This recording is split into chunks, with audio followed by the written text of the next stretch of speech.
The church smelled like mildew and sanctimony.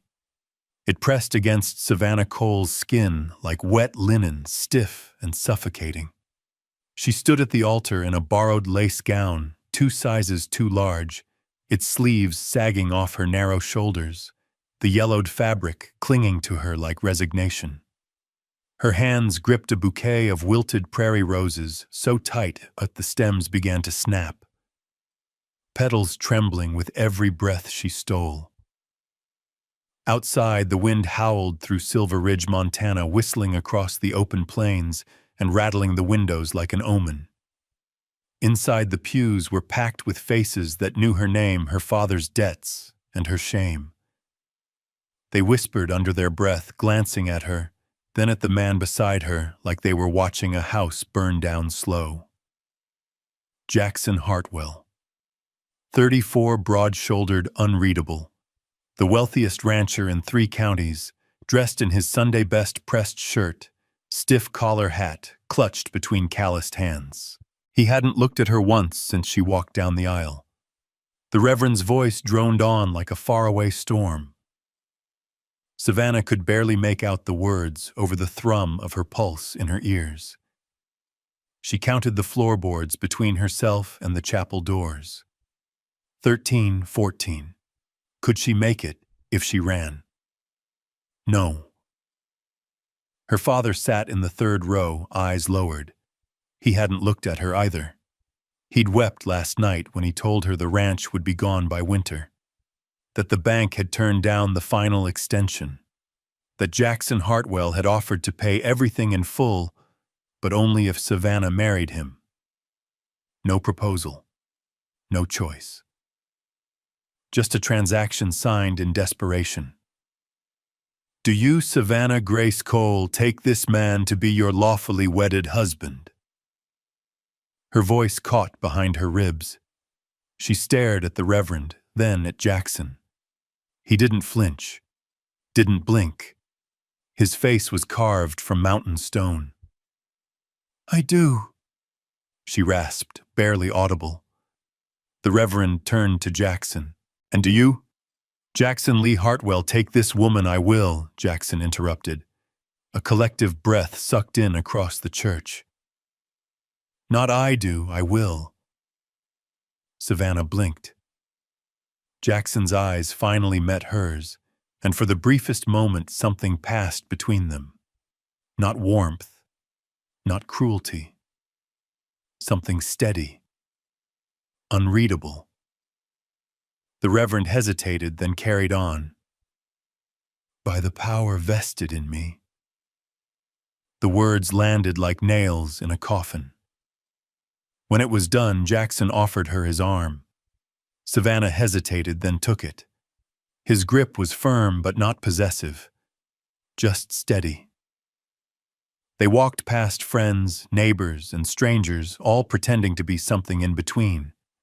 Outside, the wind bit through her dress. Jackson helped her into the waiting wagon with a hand to her elbow. She flinched. He stepped back immediately. Name's Jackson, he said quietly as he climbed up beside her. Reckon you know that already. She didn't answer. You all right, Miss Cole? It's Mrs. Hartwell now. The words burned her throat. He didn't respond. Just clicked the reins, guiding the horses toward the foothills. The church grew smaller behind them, swallowed by dust and distance.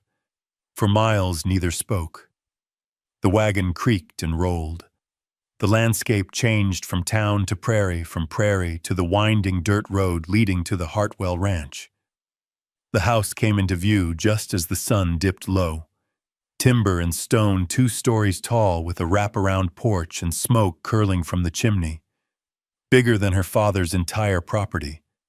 A fortress of solitude. Jackson stopped, the wagon jumped down, then offered her a hand.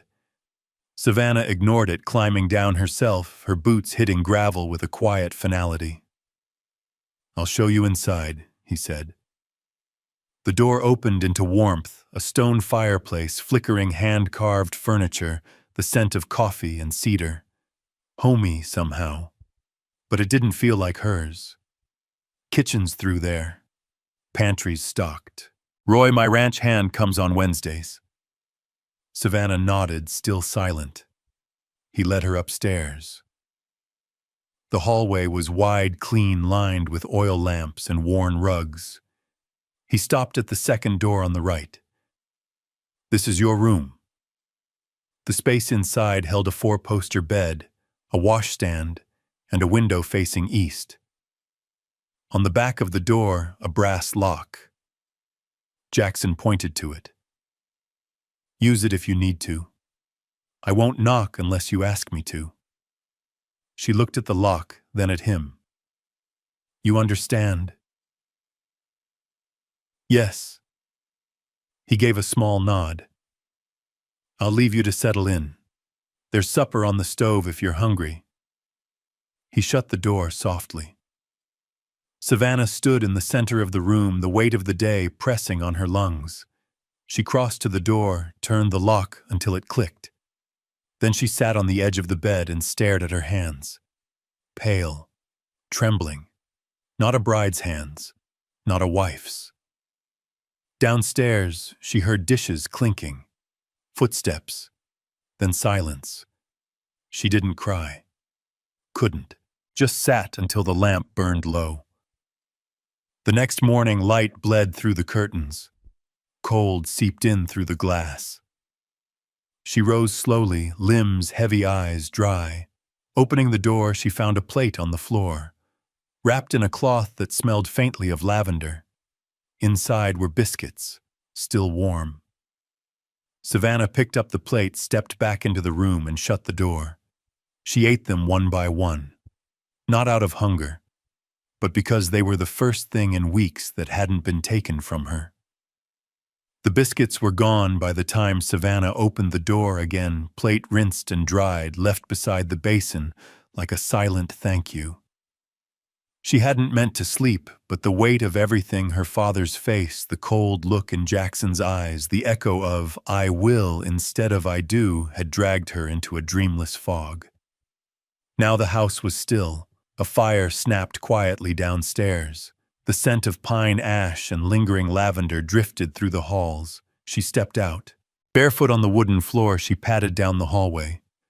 Every board creaked like it knew she didn't belong.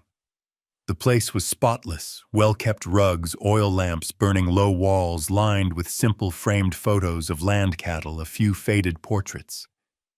She paused before one, a woman with dark hair and warm eyes holding a baby swaddled in flannel.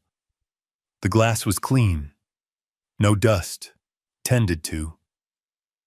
Savannah didn't need to ask who it was. The house was colder downstairs. She moved through the parlor stone hearth, glowing soft, and into the kitchen where a second plate sat on the table. Fresh bread this time. Still warm. A small jar of honey beside it. He hadn't said anything. No note. No knock. Jackson Hartwell was a strange man. She poured a glass of water and stood by the back window watching the sun begin to crest over the frost-covered fields. Morning painted the hills in gray and gold. Savannah touched the glass. The quiet here wasn't empty. It felt expectant. From beyond the window, two figures appeared across the yard. Jackson and another man. The other wore a brown felt hat, too big for his head, a limp to his step, and carried a coiled rope over one shoulder. They didn't see her, or if they did, they didn't let on. The man laughed at something Jackson said, then slapped his shoulder like they were old friends. Savannah stepped back from the window. She didn't know why her heart was pounding. She turned toward the hallway just as footsteps climbed the back porch stairs. The door creaked open. "Boss," the other man called. Coffee on Jackson's voice followed lower, firmer.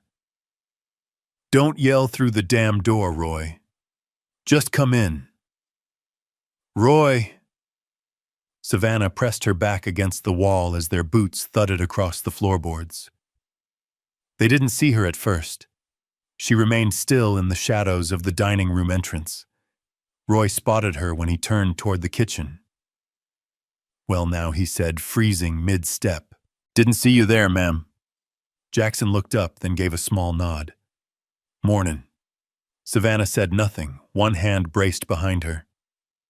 Roy tugged off his hat, revealing a head of wild gray hair and a kind face carved by years in the sun. "Roy Tucker, ma'am. I work for Mr. Hartwell. Been with him going on 10 years. We're usually out before sunrise, but I told him today he ought to sleep in a bit on account of the weddin'. Guess he didn't listen." "I was already up," Jackson said flatly. Savannah managed a nod. "Nice to meet you, Mr. Tucker." "Oh, Lord, no. Just Roy," he said, grinning. She tried to smile, but her face didn't remember how. Roy cleared his throat. "I'll be outside checking the southern line." Then to Jackson, in a quieter tone, "Town's already got opinions." Savannah stilled. Jackson sipped his coffee without looking at either of them. "They're saying you got yourself a pretty good bargain." Silence. Savannah's throat closed. She wanted to vanish into the wall curl, back into the safety of the guest room, lock the door, and forget everything. But then Jackson's voice came quiet, steel-cut.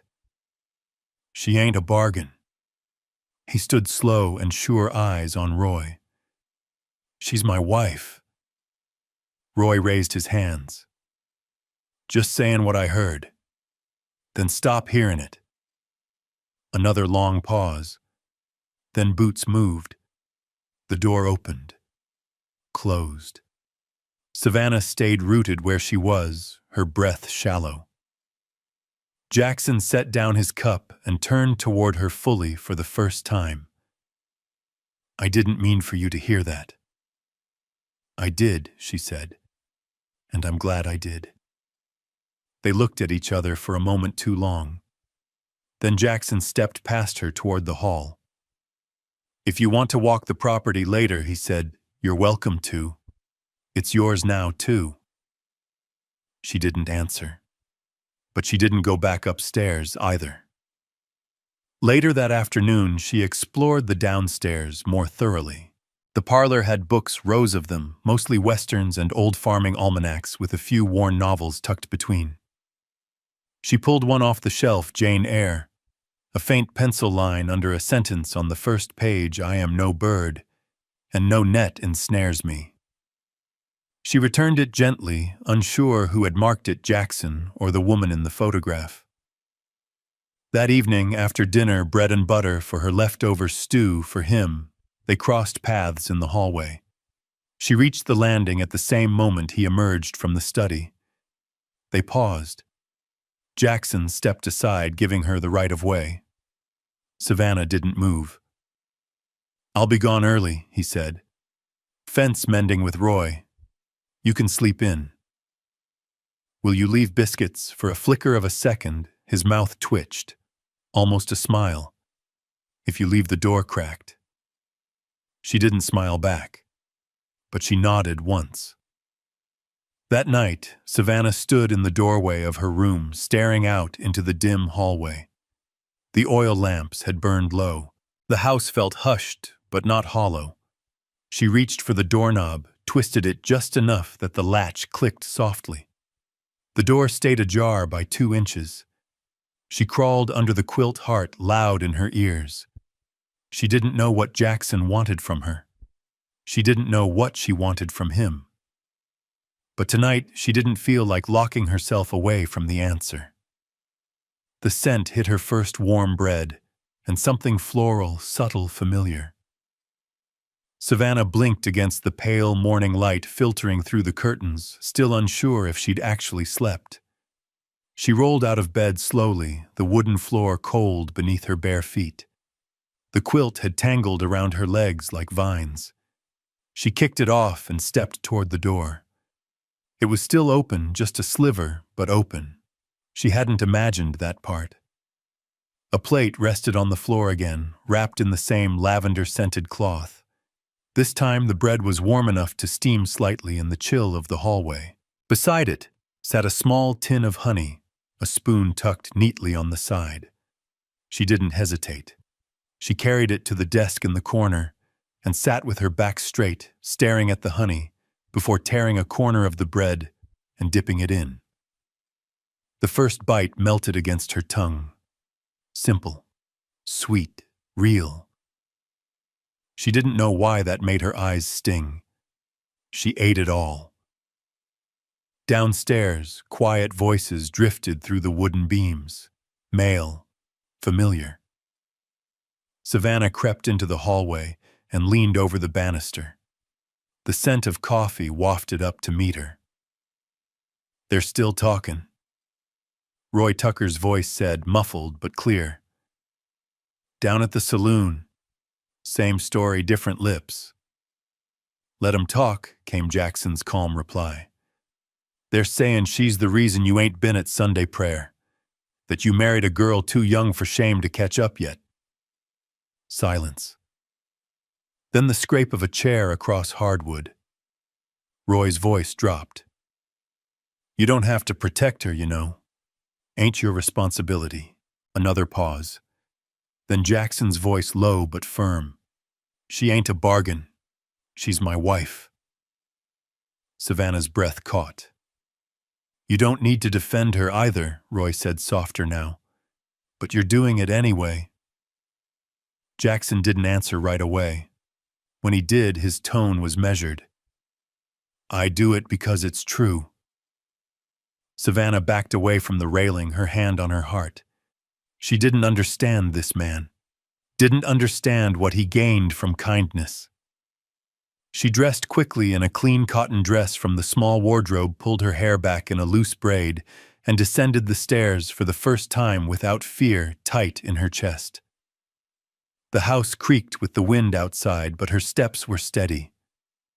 Roy stood in the kitchen doorway, wiping his hands with a towel. He tipped his head.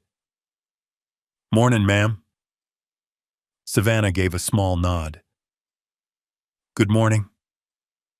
He smiled, polite but careful, and stepped aside so she could pass. Jackson sat at the table, ledger open, pen in hand. He glanced up at her, then looked back down. "There's coffee on the stove." "Thank you," she said, moving toward the kettle. She poured herself a cup and sat across from him, mirroring his position, quiet, guarded, grounded.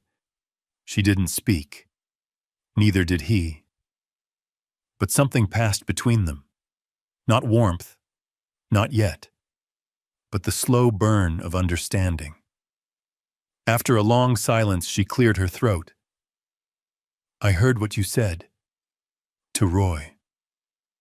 Jackson met her eyes. "I didn't say it for you to hear," he said.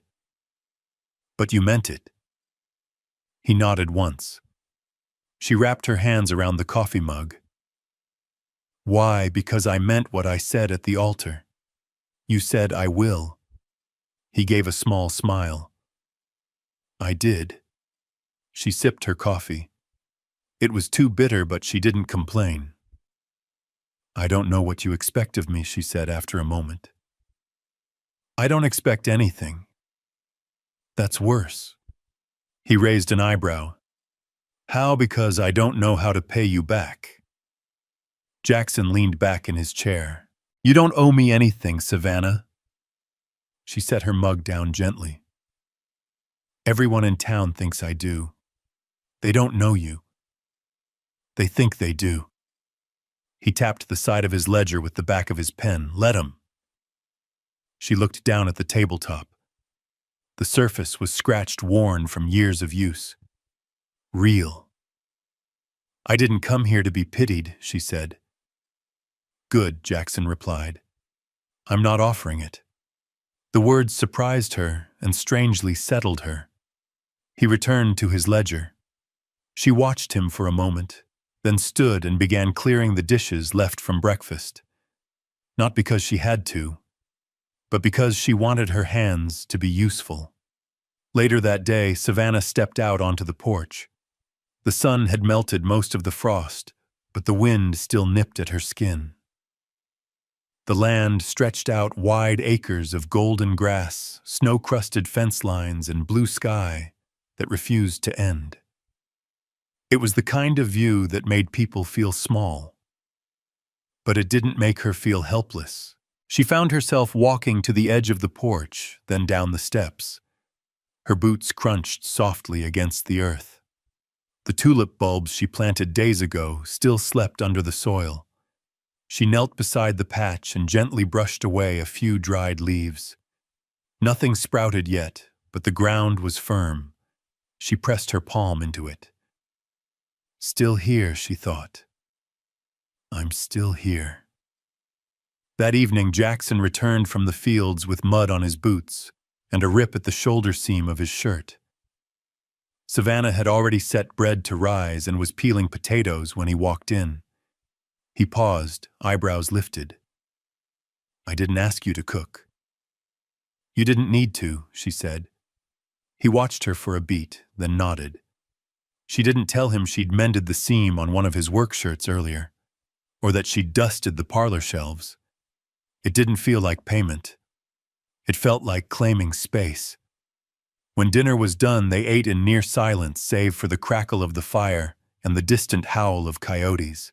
Jackson didn't comment on the meal, but he finished everything on his plate. Savannah caught him looking at her once. Not lingering, just looking. She didn't look away.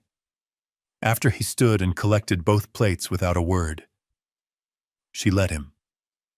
Before going upstairs, she paused in the hallway. You really don't expect anything from me, she asked. Jackson turned at the foot of the stairs. No. But if you want something, you can ask. Her lips parted, then closed again. She didn't know what she wanted. Not yet. But for the first time since stepping into this strange new life, she wanted to find out. The next morning, Savannah didn't find a plate at her door. She found Jackson instead. He knocked just once, then opened the door with a hesitant edge. Thought maybe he said you'd want to learn to ride today. She blinked at him. Not on Clementine, he added. She's too gentle for learning proper balance. I've got a better one. Bit stubborn. Like you. Savannah stared for a long moment. Then, okay. His mouth curved slightly. Meet me by the stables after breakfast. The saddle creaked beneath her, the leather stiff, sun-warmed, and unfamiliar. Savannah sat tense, every muscle braced for the wrong move. Her fingers gripped the reins tighter than necessary, and her boots didn't quite sit right in the stirrups. The mare beneath her shifted, but didn't bolt, just waited. Clementine, relax your hips. Let her movement guide yours, not the other way around. Jackson's voice was steady, patient, and frustratingly calm. He stood a few feet away, one hand resting on the gate, the other shading his eyes from the morning sun. Savannah let out a slow breath, adjusting her posture. Her heart pounded like she was riding into battle, not a field of dry grass surrounded by fences she hadn't learned to open yet. She's not going to throw you, Jackson added. Clementine's the gentlest thing on four legs. She senses I'm nervous.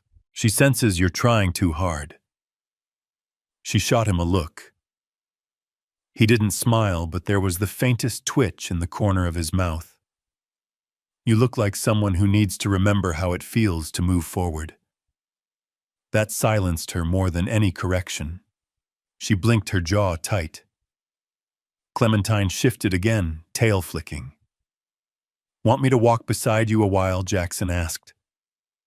No, she said. I want to try. Good.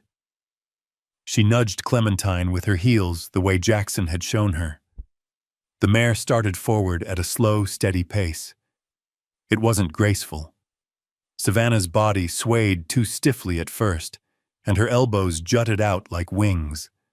But she didn't fall. She didn't lose control. And after a few circles around the small training pen, she found a rhythm. Something in her spine began to understand the language of movement. Jackson opened the gate, letting her ride out into the field. She hesitated for only a second, before guiding Clementine forward, the tall grass brushing against the mare's legs. The world opened up.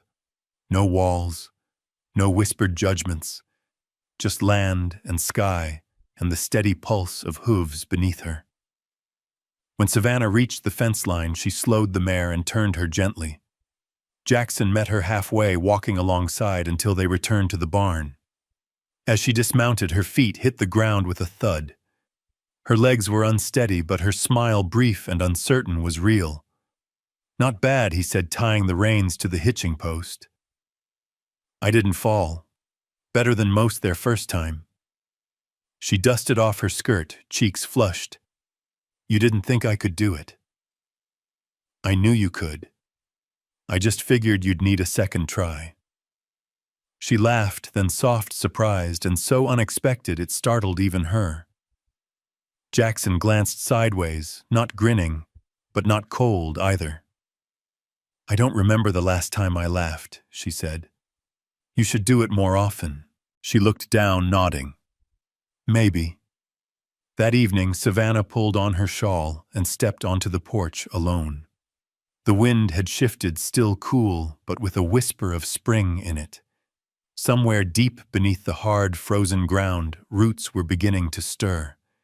She carried a small bag in her hand. Tulip bulbs. She'd found them in a kitchen drawer earlier that day, likely leftover from the woman who had once tended this home. The woman in the photo. Savannah knelt in the dirt along the side of the porch, hands, bare sleeves rolled up. She dug carefully, one bulb at a time, pressing each into the earth like a promise she didn't entirely believe in yet. "You think you'll still be here come spring?" She asked it out loud, not to anyone in particular, but the question hung in the cold air like breath. She didn't answer it. Not yet. Inside, Jackson sat at the table reading a folded map. He looked up as she entered, eyes flicking to the dirt smudges on her knees. "Planting something tulips." He nodded once. "Good choice. Seemed like a waste to let them rot in a drawer. They won't bloom till April, I know." She poured herself a cup of water, her hands still streaked with soil. Jackson didn't mention it. "You ride again tomorrow?" he asked. "Depends." "On whether I can move when I wake up," she muttered, sitting slowly into the nearest chair. That earned a quiet chuckle from him. Not quite a laugh, but closer than anything she'd heard from him yet. Savannah tilted her head. "Do you ride every day, when I can? Even in the snow, especially then?" "Why?" he shrugged. "The land doesn't stop needing work just because the weather turns." She sipped her water, then added, "And maybe you don't like being still." He looked at her. There was something in his gaze then, not challenge, not discomfort, but a quiet acknowledgement. "Maybe," he said.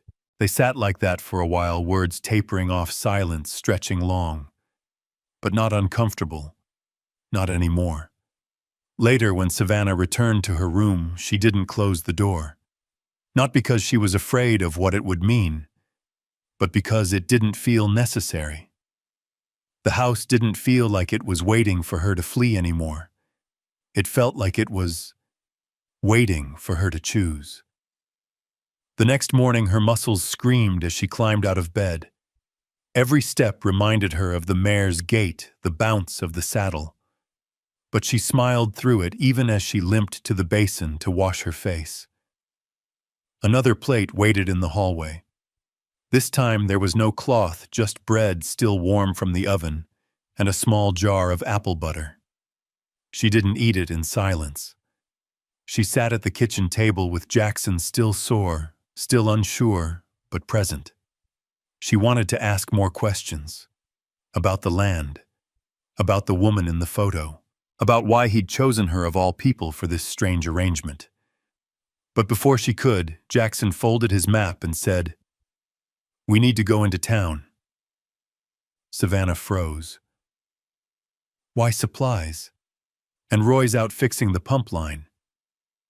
"You'll be with me." "I don't need to go, You don't," he said simply. "But I'd like you to." Her heart fluttered panic or defiance, she wasn't sure. She hadn't set foot in Silver Ridge since the wedding, since the stares, since the whispers. She looked down at her hands, dirt under her nails, skin rougher than it had been a week ago. "I'll go," she said quietly. His gaze lingered for a moment. "You sure?" She nodded. Because if she could learn to ride a horse, she could learn to walk through town with her head held high. The wagon rolled into Silver Ridge just past noon, its wheels creaking over dirt, packed hard by winter's heel. The sun was bright but brittle, its warmth not strong enough to melt the frost, still clinging to the shadowed corners of buildings. Savannah sat beside Jackson, hands folded in her lap, her shoulders stiff as iron under her wool shawl. It had been 13 days since the wedding. 13 days of quiet mornings, of bread and coffee, of cautious conversation, and long looks. 13 days without stepping foot into town, without facing the stares she knew waited, like a noose around her neck. Now as they crossed the wooden bridge and the first storefronts came into view, her pulse quickened. The general store, the church steeple, the saloon on the corner with its leaning sign and permanent haze of smoke. Jackson said nothing. He didn't need to. They both knew what was coming. A boy outside the barber's shop stopped sweeping, mouth slack. A pair of older women across the street paused their gossip, watching her with half-hidden smirks. A ranch hand leaned against a post and muttered something too low for her to hear, but loud enough to earn laughter from his friend. Savannah's spine locked straight. She stared forward. "You don't have to come in," Jackson said quietly, eyes fixed on the road. "I'm not hiding," she replied. He nodded, a flick of approval in his jawline. They stopped in front of the general store. Jackson hopped down first, tying the reins. Then he turned and offered his hand. She hesitated, then took it. The gesture wasn't romantic. It was practical, protective. But when her boots hit the dirt, and the whispers turned into silence, that one touch felt like armor. Inside, the warmth hit them like breath, the smell of flour and tobacco. The low murmur of conversation cut off abruptly. Mrs. Hawkins stood behind the counter, round and red-faced apron dusted with sugar. She blinked at Savannah like she was a ghost walking on holy ground. "Mornin'," Jackson said, tipping his hat. "Mrs." Hawkins nodded tight. "Mr. Hartwell." "Mrs. Hartwell." The words dropped like stones. Savannah tried to smile. It came out brittle. Jackson handed her a list. "You take the dry goods. I'll get feed and tools." She nodded and moved toward the shelves. Every step felt heavy. Every can she picked up seemed too loud. Eyes followed her like shadows. Women stood with arms crossed, pretending to browse sewing thread, while watching her through narrowed lids. She could hear their thoughts, even if they didn't speak. That's the girl who was bought. That's the rancher's pity wife. That's what desperation looks like. She forced her chin up. At the back of the store, Jackson and Mr. Walker, the owner, were deep in discussion about fencing wire.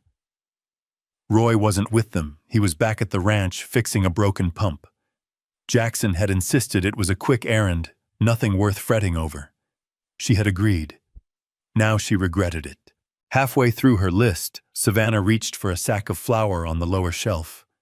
As she bent, a voice drifted through the doorway behind her. "Well, well," someone drawled. "Ain't it the bride of Silver Ridge?" She froze. Jackson appeared beside her so fast, she didn't see him move. He stepped between her and the doorway, just as the speaker entered. The man was tall, sun-weathered, with a crooked smile and a bottle of something half-empty in his hand. He looked like every bad decision she'd ever seen in her father's eyes. "How's married life, sweetheart?" the drunk asked, grinning. "Darlin' Hartwell break you in gentle." The store went still. Savannah's throat closed. Shame burned up her neck hot and fast. Jackson didn't raise his voice, didn't square his shoulders. He just turned calm as the tide and stared at the man. "You got something to say?" Jackson asked. The man blinked. "Was just making conversation." "Then make it with someone else." The drunk's smile wavered. "Didn't mean nothing by it." "Then don't say nothing." It wasn't loud. It wasn't a threat. But the air shifted. The drunk mumbled something, turned on his heel, and stumbled out, trailing silence behind him like smoke. When Savannah looked around, the women weren't smirking anymore. Some of them even looked away. She turned to Jackson. He was already gathering their things, face unreadable. Outside, they loaded the wagon in silence. She climbed up without help this time, the fabric of her skirt snagging on the step. Jackson settled beside her, took the reins, and clicked to the horses. They didn't speak for the first mile. Then softly, "I'm sorry," she said. Jackson glanced at her. For what? For this. For the stares. The talk. "They can look all they want," he replied. "Don't change what's true." Her voice was quiet. "And what is true?" He didn't answer right away. Then, "That you're here. That you're safe. That you're mine because you choose to be." She looked at him fully then. Saw the firmness in his grip on the reins, the controlled set of his jaw. He hadn't done it for pride. He'd done it so she wouldn't have to carry the weight alone. "Thank you," she whispered. He nodded. That night after supper, Savannah stood in the yard watching the sun melt over the hills. The light washed everything in gold, the fence lines, the porch, the tulip bed she'd planted days before. Jackson joined her without speaking, his boots soft in the grass.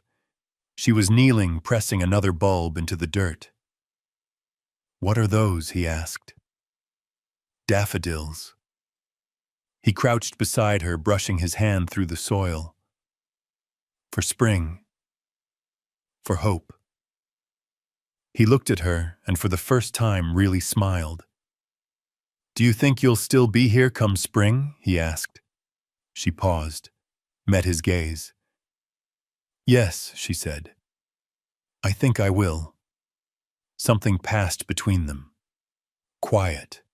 Real. Jackson stood offering his hand not out of obligation, but as a gesture of trust. Savannah took it. The lantern flickered in the wind, casting shifting shadows across the porch boards. Savannah stood barefoot, her shawl wrapped tight around her shoulders, unsure whether to move forward or return inside. It was past midnight. The ranch was quiet. The horses had long since settled. The house was still, and yet Jackson sat alone in the corner chair, elbows resting on his knees, something small and square in his hands. She didn't speak right away. He hadn't noticed her yet, or if he had, he didn't say. His eyes were fixed on the photo. The porch creaked beneath her step, and only then did Jackson glance up. His expression wasn't guarded like usual. It was exposed. "I couldn't sleep," she said softly.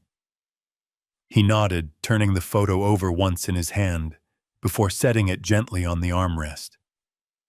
She stepped closer. It was the woman from the framed photo inside the one near the staircase. Her eyes were softer in this image, more alive. A baby sat in her lap, cheeks round and smiling, grasping her fingers like they were the whole world. Savannah's breath caught. Jackson followed her gaze. Her name was Clara. "My wife." "That's James." There was a stillness in his voice, not heavy but deeply anchored. He didn't say, "used to be." He didn't have to. "I'm sorry," Savannah whispered. He nodded again, quiet. They were gone before his first birthday. Fever came through the valley that winter. Took a lot of good people. She didn't ask if he'd been there. The hollowness in his voice told her enough. I didn't talk about them for a long time, he continued. Thought if I just kept moving, doing the work, riding the land, it'd fade. Did it? No. His eyes flicked to hers. But grief don't need fixing. It needs room. She let that settle. Savannah sat down on the step beside him, her knees drawn to her chest. For a long moment, neither of them said a word. The wind carried the scent of pine and the stars spread wide above them, clear and bright. How long were you married? She asked. 4 years. Were you happy? He considered that. Yeah. I think we were. We had plans. The house was smaller then. She wanted to build a garden. Said she'd plant sunflowers so tall you'd lose yourself in them. Savannah looked toward the side yard where she had planted her tulip bulbs and daffodils. Her voice was small. You never remarried? No. Why me then? That question had been sitting on her tongue for days. It finally slipped out, fragile and trembling. Jackson didn't flinch. I heard what your father did, he said. He's a proud man, but he was drowning. And you were the one holding his hand above water. Savannah stared at the porch boards. He didn't ask. He begged. I know. You could have just bought the ranch. Could have waited to see if I'd break. I didn't want the land. Then what? He looked at her, his voice lower now. I saw you. The way you carry yourself. The way you don't quit, even when everything in you wants to. That kind of strength. It's not loud, but it lasts. She didn't know what to say, so she said nothing.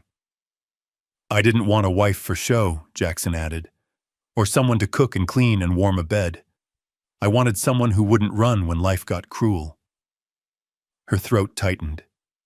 You don't even know me. I know enough, he said. And the rest, I was hoping we could learn. That silence returned, but it wasn't cold. It wasn't pushing them apart. Savannah looked down at the photo on the armrest. You still love her. Jackson didn't deny it.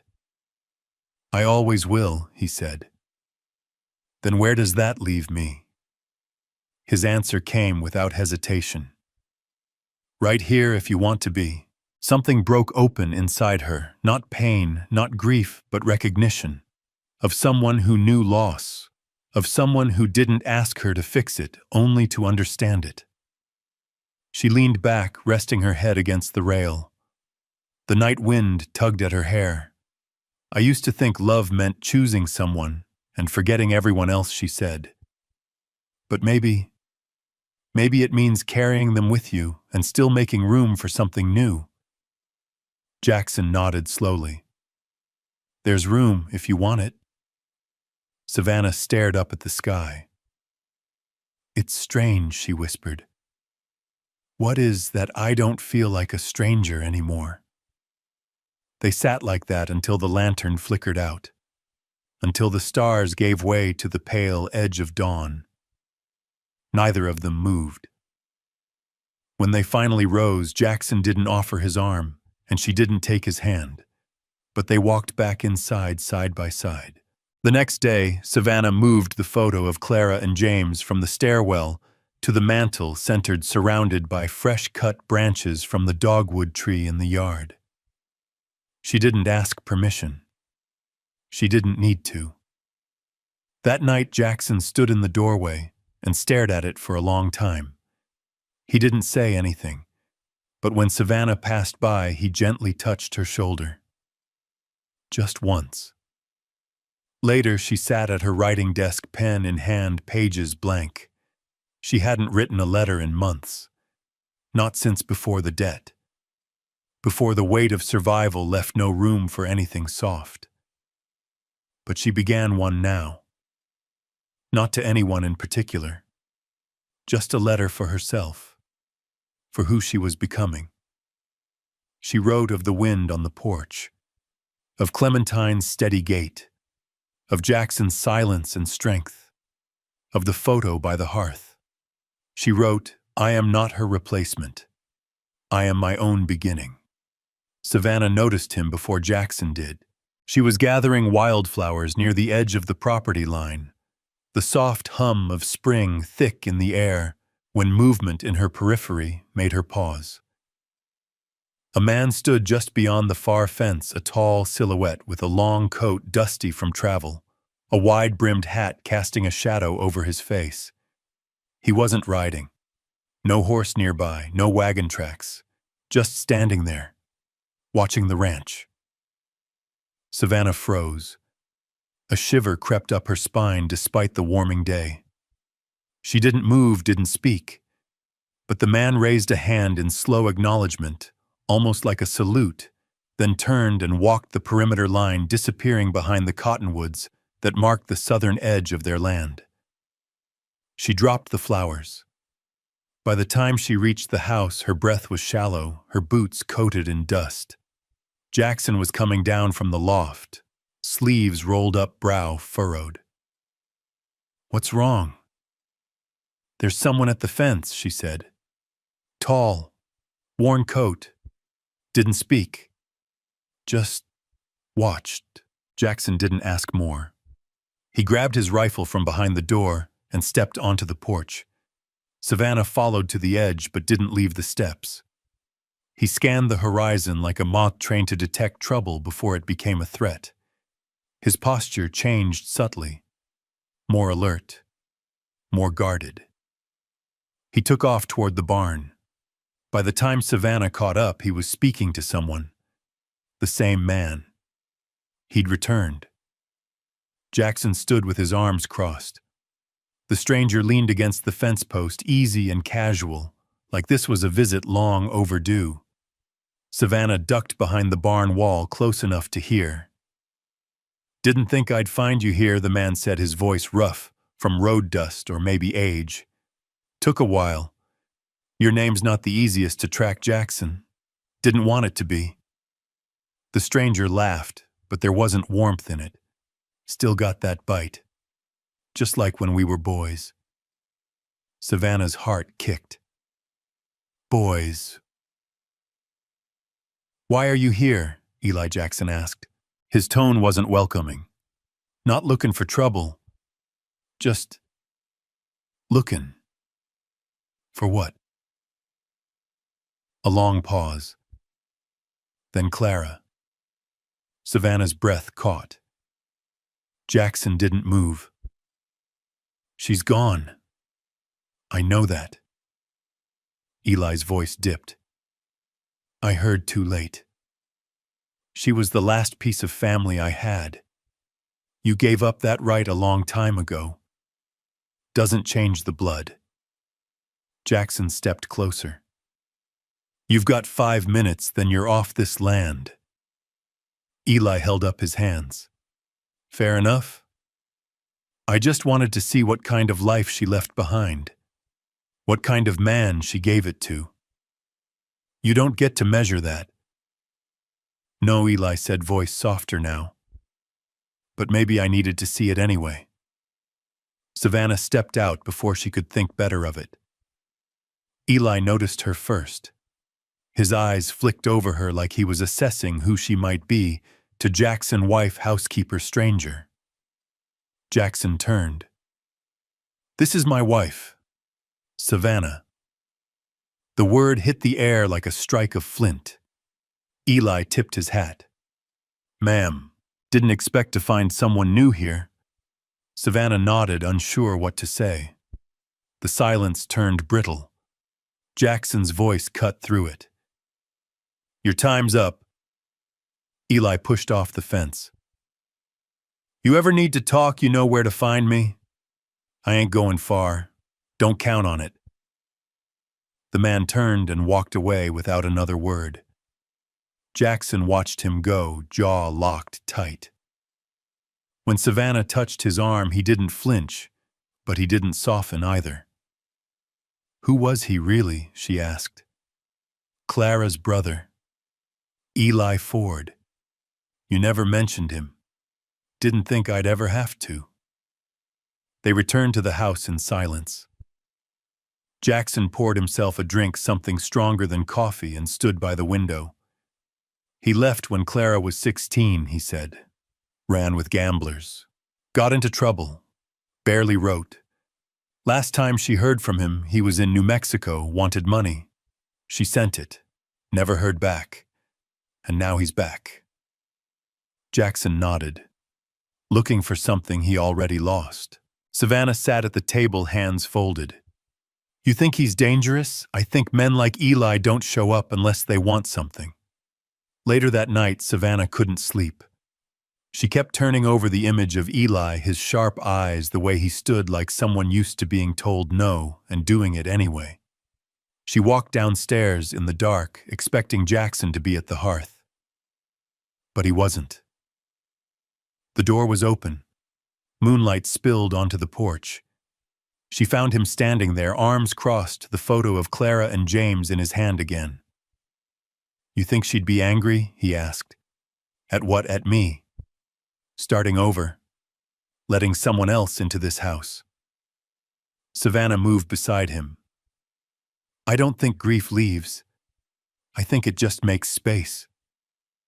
Jackson didn't reply. But he didn't pull away when she stood beside him. A breeze rustled the porch curtains. "Eli said something before he left," Jackson said. "Said maybe Clara picked me for a reason." Savannah looked at him. Maybe she did. Jackson turned toward her, something unreadable in his eyes. "I'm not a man built for soft things." Savannah reached out, brushed the back of his hand with hers. "Then it's a good thing I'm not made of glass." They stood like that, until the moon climbed higher. Neither of them noticed the shadow watching from the edge of the cottonwoods, because not all ghosts wear white sheets. The attic was colder than she expected. Savannah pulled her shawl tighter as she climbed the narrow stairs, her lantern casting long shadows across rafters thick with dust. It had been a restless night again. Since Eli's visit, the air in the house felt different, thicker, like something had stirred and not settled back into place. She hadn't meant to come up here. But sometime after midnight, her feet had found the staircase on their own. The attic was mostly empty. Some crates, a broken rocking chair, a bundle of winter blankets long forgotten, and one old trunk near the far wall, latched but not locked. She knelt and opened it slowly. Inside were keepsakes, a faded quilt, a pair of children's booties, never worn, a dried bouquet from a wedding long past. She picked each item up gently, treating them like artifacts from a life she hadn't been part of, but now lived in the echo of. Beneath the quilt, folded flat and thin, was a small envelope. The paper was yellowed at the edges, but the handwriting was still sharp. "To whoever finds this, please read with care." Savannah stared at it for a moment, pulse quickening. She should have put it back. Instead, she broke the seal. The letter inside was dated just 3 weeks before Clara's death. "I don't know who will find this, or if anyone ever will, but I need to write it down, somewhere, even if it's only to feel less alone." Savannah read slowly. Her breath caught on every sentence. Clara wrote about her illness, how the fever had started small, how she hadn't told Jackson at first, how she thought maybe it was just nerves or exhaustion from chasing James around the house. But deep down she had known. She wrote about the quiet she felt in her body, how it scared her more than the pain. She wrote about Eli. "I told Jackson that Eli was gone and had stayed gone. But that's not the whole truth. He came back once, 3 months before the fever hit. He said he wanted to make things right, that he'd changed. I wanted to believe him. I let him stay in the shed out back. I didn't tell Jackson. Savannah's hands trembled. He said he needed money and I gave it to him. I didn't ask what for. I didn't want to know. Maybe I was afraid of the answer. Maybe I just needed to believe family meant something again. Then one night James went missing, just for a few minutes. We found him outside by the barn crying. Eli said he was only watching him, but something in his eyes I told him to leave. I never saw him again after that. Savannah dropped the letter, her breath stolen clean from her lungs. She pressed a hand to her mouth, tears stinging her eyes. She read the rest anyway. If Jackson finds this, I'm sorry. I should have told you, but I didn't want to stain your memory of me with a mistake I can't take back. And if someone else finds this, please protect what's left of this home. Love, Clara. Savannah didn't sleep. She sat in the kitchen until the sun rose, the letter folded tightly in her palm, as if letting go of it would undo the truth. Jackson came in just after dawn, his shirt already dusted from the stables. He stopped when he saw her. You all right? She looked up at him, eyes heavy. I need to show you something. He read the letter in silence once, then again. When he finished, he laid it flat on the table and stared at it like it might vanish. Savannah sat across from him, waiting. You didn't know, she said softly. Jackson didn't move. I didn't want to. The words hung there raw and fragile. She tried to protect you, Savannah added. And James, she protected him from her brother. Jackson's voice was cold, from someone who had her blood in his veins. Savannah reached across the table. He didn't flinch, but he didn't take her hand either. I need to ask him something, Amaikshun said after a long moment. No, Jackson. I won't hurt him. He looked at her, jaw set. But I need to know what really happened. I need to hear it from him. Savannah wanted to say no, that it wasn't safe, that ghosts don't give answers, only more questions. But she saw something in his face that hadn't been there before, something not rooted in grief or anger. Conviction. If you go, she said, I'm coming with you. They found Eli down near the old mill road just past the ridge. He was sitting on a log, whittling a stick with a small blade like a man with no place left to be. He saw them before they spoke. Didn't expect you two to come looking. Jackson didn't smile. I found Clara's letter. Eli's face didn't change, but his hands stopped moving. She wrote about you, Jackson continued. Said you stayed here, that you lied to me. Eli shrugged. I didn't lie. I just didn't bring it up. Why? Because what I did, I'm not proud of. But I didn't hurt James. I swear it. You scared him. I was drunk. Shouldn't have been near him. But I never laid a hand on that boy. Jackson stepped forward. You took money, I did. You stayed in my house, not proud of that either. Why now? Why come back? Eli looked past them toward the mountains, because she was the only person who ever believed I could be better. And I let her down. I guess I came to say goodbye. Jackson stared at him for a long time. You don't get forgiveness just because you showed up. I know. Jackson turned to leave. Savannah followed. Eli called after them, voice rough.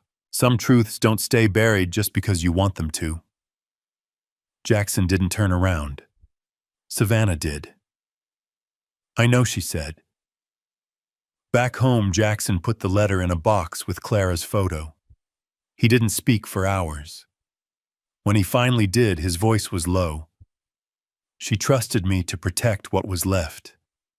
And I didn't even know what I was protecting. You do now, Savannah said. And you're not doing it alone. He looked at her, then really looked. Thank you. For what? For not running, even after all this. She shook her head. I didn't marry you because I thought life would be easy. I married you because something in both of us was broken, and somehow that fits. The first flames were small orange tongues flickering just beneath the floorboards of the old tool shed. It was the scent that reached Savannah first, something sharp and chemical curling through the wind as she carried a basket of washed sheets back from the line. She froze. Smoke. Not chimney smoke. Not from the kitchen. Acrid. Bitter. She dropped the basket and ran. By the time she rounded the corner of the barn, fire had begun licking up the walls of the tool shed. The dry timber crackled as the blaze fed on years of dust and oil-stained rags. Jackson came sprinting from the stables, bucket in hand, before she could even scream his name. Together, they fought it. Buckets passed hand to hand. Dirt shoveled onto flame. But it spread fast, too fast for a careless spark or a dropped lantern. It was set. Savannah didn't say it aloud until after the fire was out, and they stood staring at the scorched black bones of the shed. This wasn't an accident, she said quietly. Jackson didn't look at her. His eyes were on the ground, the way embers glowed under ash. No, he said. It wasn't. Sheriff Ward came out within the hour. A wide-set man with sharp eyes and a drawl that always made Savannah feel like the truth was being pulled out with a hook. He circled the ruins, crouched near a melted tin canister. Smells like kerosene, he muttered. Jackson nodded once. That's what I keep for the lanterns. But we don't store it out here. It's locked in the tack room. You checked the lock. Still there. Then someone brought it here. Someone who wanted to see this place burn. Savannah crossed her arms against the chill. It wasn't cold out, but her bones felt it. Any enemies? Ward asked. Jackson gave a humorless laugh. I'm not exactly a crowd favorite in town. What about that brother-in-law, the one I heard came sniffing around last week? Savannah stiffened. Eli's gone, Jackson said. We saw him off 3 days ago. Gone doesn't mean far. I know. Ward looked around one last time. I'll check in with the boys near the ridge. If he's still camped out in the area, someone's seen him. As the sheriff left, Savannah stared at the ruined shed. Among the blackened boards lay a twisted piece of iron, an old branding tool Jackson hadn't used in years. Why burn this? She whispered. Why now? Jackson didn't answer, but he walked over to the ruins, knelt and sifted through the ash with a gloved hand.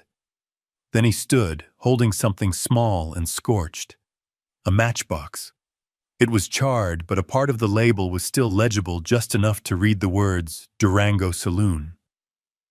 Savannah looked up. That's where Eli used to run cards, isn't it? Yeah, Jackson said quietly. And it's 80 miles south of here. Savannah's throat tightened. So he hasn't gone far at all. Jackson stared at the box in his hand. His voice was low. Sometimes it's not the fire that scares you. It's the man who lit the match. That night, Savannah double-bolted the door. She kept a rifle beside the bed, though she hated the feel of it. Jackson paced more than he slept. When she finally drifted off, the scent of smoke was still caught in her hair. In the morning, they found fresh footprints near the garden. Not from boots, barefoot. The size of a child's. Savannah bent down and pressed her fingers against the print. It hadn't rained in days, but the ground was soft from irrigation. The shape was clear, small, deep. Couldn't be James, she said. He hasn't been out here. Jackson's jaw worked. It's a message. A child's footprint, Eli's way of saying, He knows our past. And he's not done. That evening, Jackson opened the trunk in the attic, the one with Clara's belongings. He pulled out another letter unfinished, her handwriting shaky near the end. I fear what Eli could have become, she had written. I fear that if something ever happened to me, he would come back, not out of grief, but opportunity. Savannah read it in silence. He's not after closure, she said. He's after control.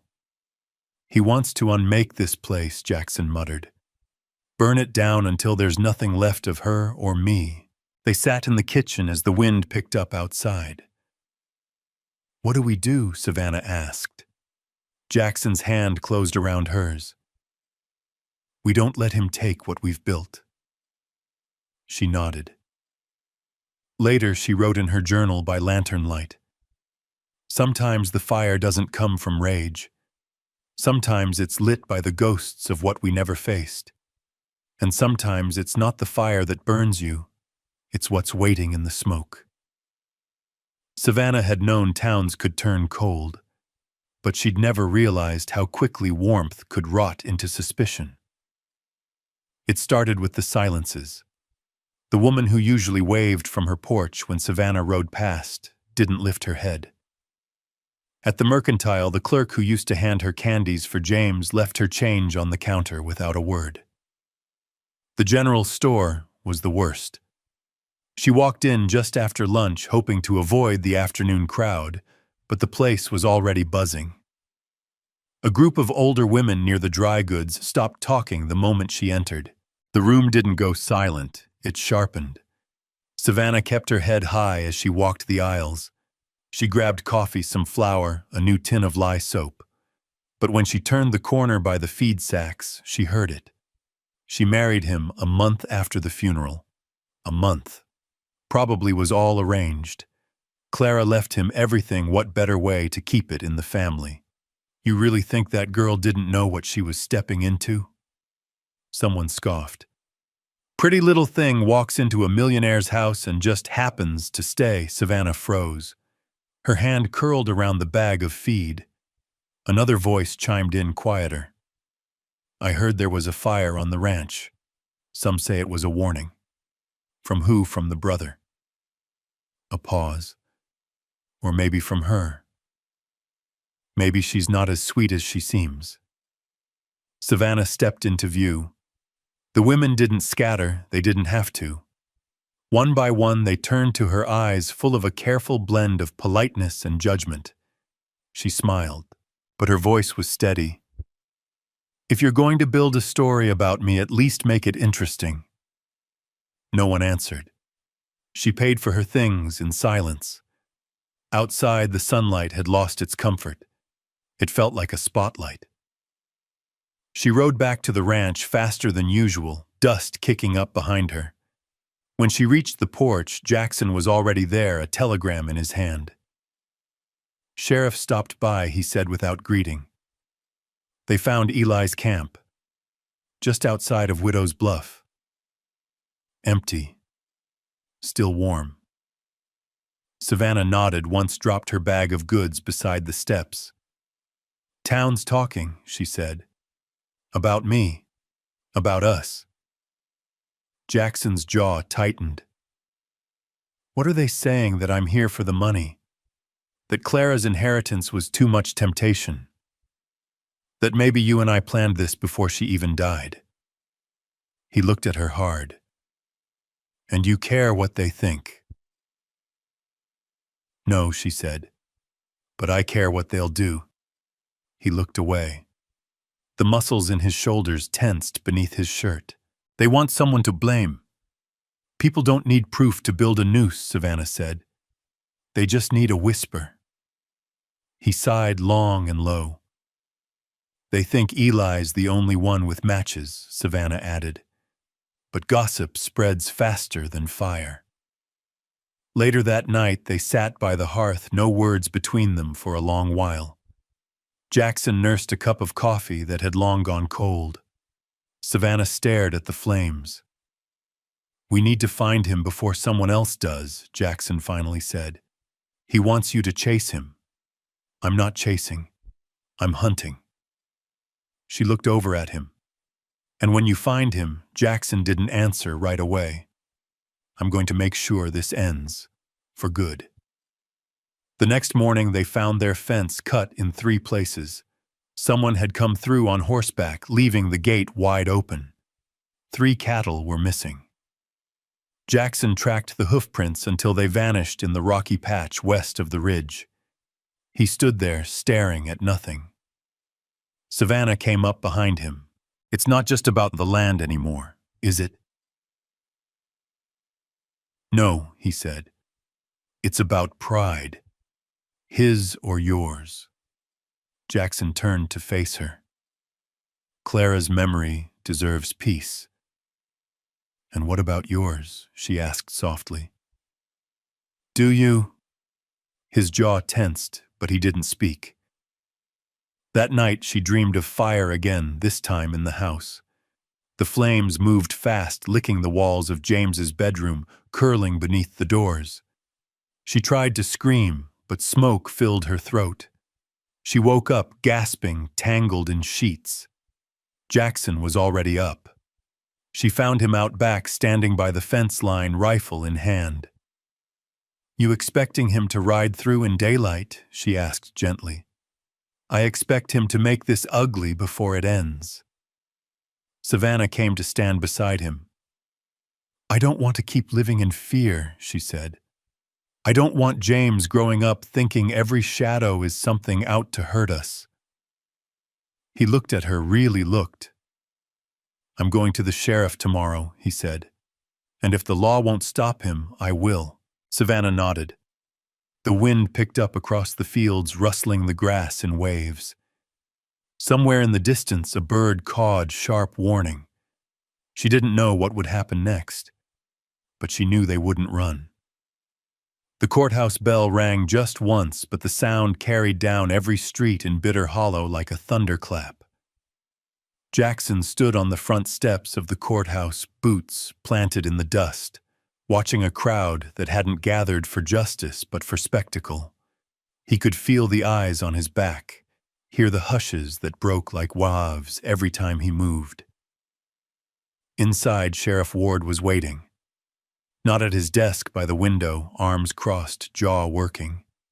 They've filed it, he said without turning. Jackson didn't ask what. He already knew. Petition to contest the will, Ward said. Filed by Eli Wade, represented by a lawyer out of Deerfield. Claims Clara wasn't of sound mind when she changed it. She changed it 6 months before she died. Eli claims she was under influence, that she was pressured.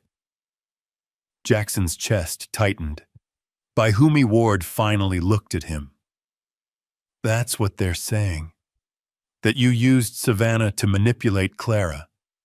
That the marriage was incentive. She wasn't even here yet. Doesn't matter. Not to the people signing the petition. Jackson swore under his breath. This town would rather tear down a widow's memory than admit one of their own went rotten. Ward leaned back against the window frame. You want my advice? Not really.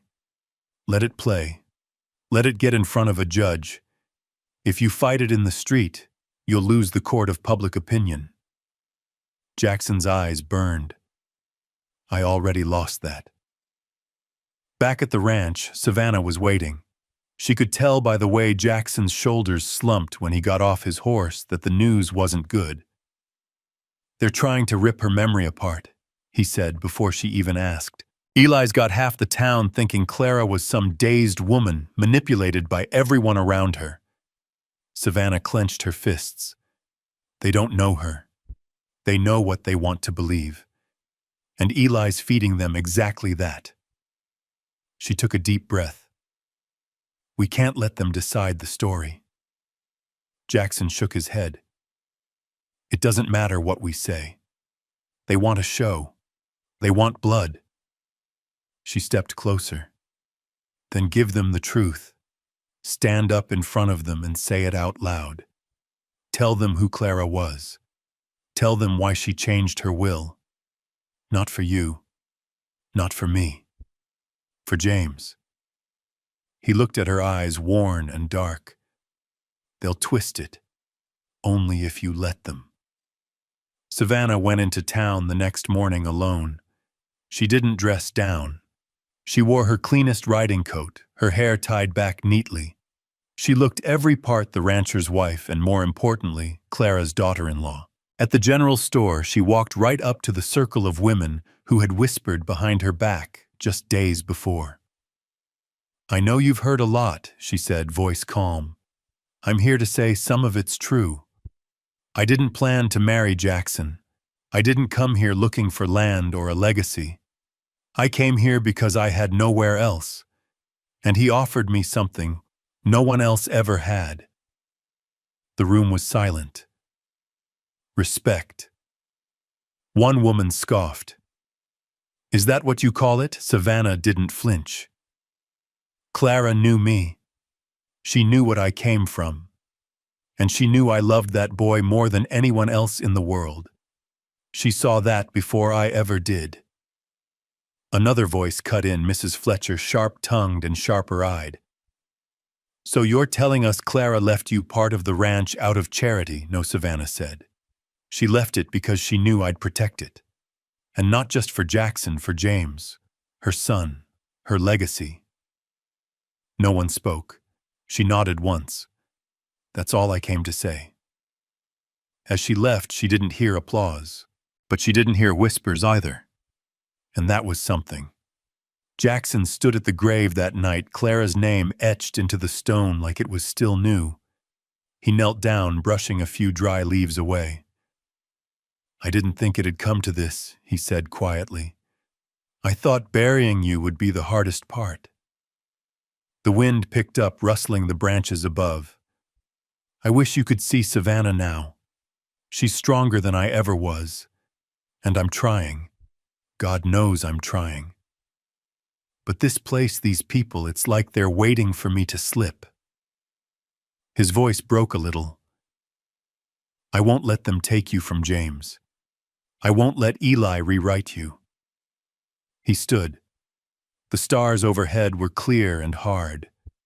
The truth was, he didn't know if the law would save them. But he knew what Clara had written.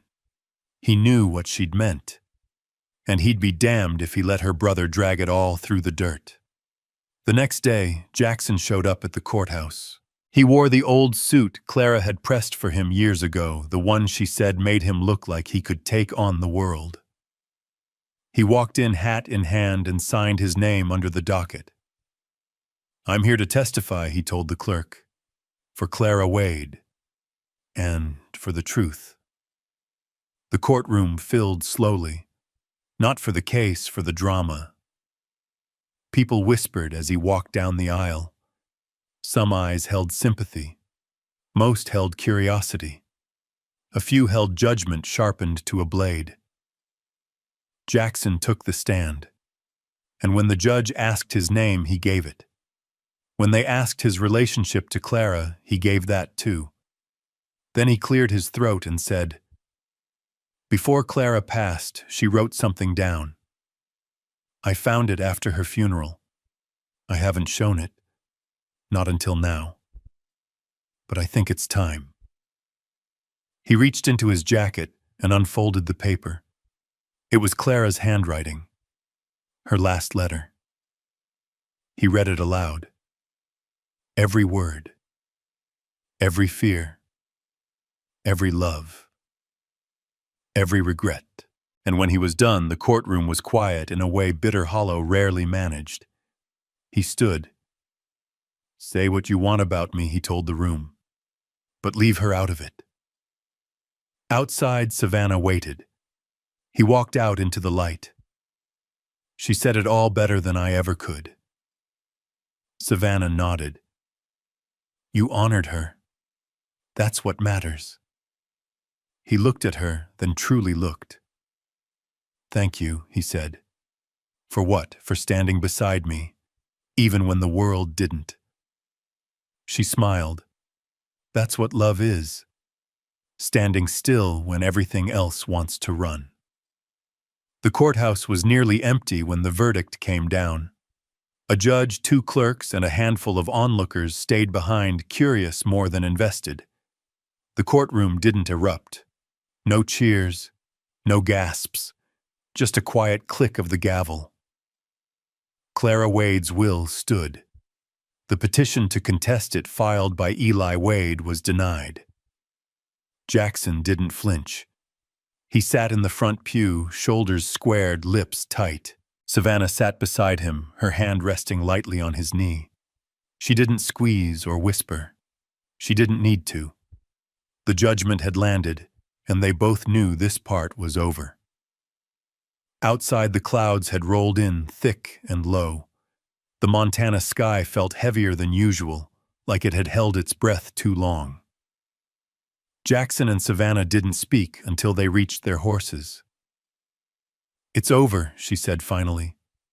He looked ahead, jaw clenched. "No, just the fight in court." Savannah nodded. "The rest will take longer." They rode home slowly. Neither rushed. The land stretched endlessly around them, wide and empty, full of old memories and fresh scars. The fences still needed mending. The barn still showed black along the west wall where the fire had once threatened to swallow everything. But the orchard had started to bloom again. That night, after James had fallen asleep and the wind had stilled outside, Jackson stood in front of the hearth with a fire poker in one hand and Clara's final letter in the other.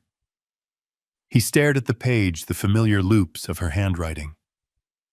Her last words meant not just for him, but for whatever came next.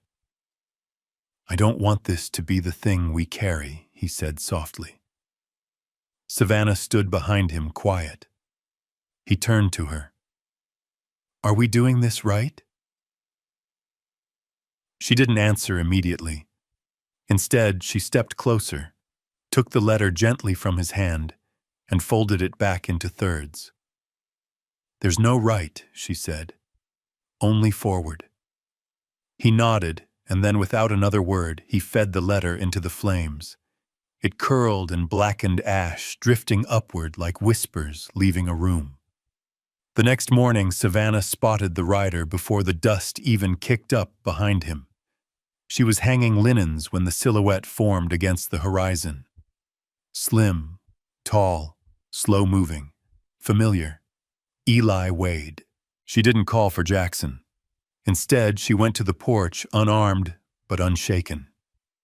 When he dismounted, the lines in his face looked older, as if the trial had aged him faster than guilt ever could.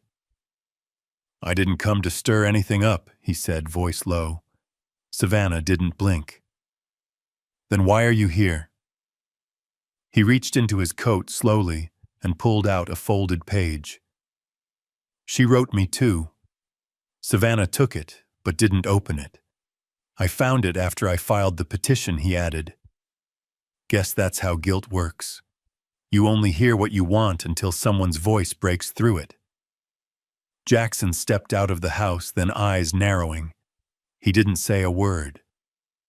Just watched. Eli looked between them. "I'm not asking for forgiveness." Jackson crossed his arms. "Good. I just came to say goodbye." He turned slightly and glanced toward the orchard, the barn, and then to James playing with a stick in the dirt. His expression softened. "You made something here," Eli said. "Clara would have liked that." And without another word, he mounted up and rode away. Savannah and Jackson didn't follow. They stood on the porch, side by side, and watched him disappear over the rise. Spring came hard and fast that year. The thaw ran down into the creeks, splitting open winter's grip. Trees blossomed in defiance. The land seemed to breathe again. Savannah started planting near the old shed her own garden. Nothing ambitious. Tomatoes, beans, lavender along the fence. She said she wanted something of hers rooted in this place. Jackson rebuilt a section of fence that had been loose for months, repaired the porch swing. He even found time to repaint the barn door Clara used to scold him about.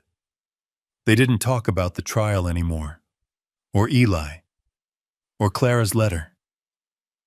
But it lived in the silence between them, a shared weight that no longer felt crushing, just permanent. James took his first real tumble chasing a chicken and came up laughing, scraped and muddy. Jackson scooped him up and held him longer than needed. Later that week, Savannah walked into the orchard and found Jackson sitting on a new bench he'd built, positioned so it faced the setting sun. She sat beside him. She said, "This land remembers everything," Jackson murmured, gaze fixed on the distant hills. Savannah looked at the blossoms drifting like feathers in the air. "And what do you think it remembers now?" He thought about it for a long moment. "Her. You. That we didn't quit." She nodded and reached for his hand. "That's all worth remembering." 3 months later, Jackson carved a new sign. Savannah picked the wood. Together they hung it on the ranch gate, Wade and Hollow Ranch, not Wade Ranch, not Hollow Ranch, both. It wasn't about ownership. It was about truth. They had both earned it through fire, grief, and grit. On the first day of summer, they invited the town for a celebration. No official flyers, no pomp. Just word passed through the post office, church, and diner. People came. Some brought pie. Some brought silence.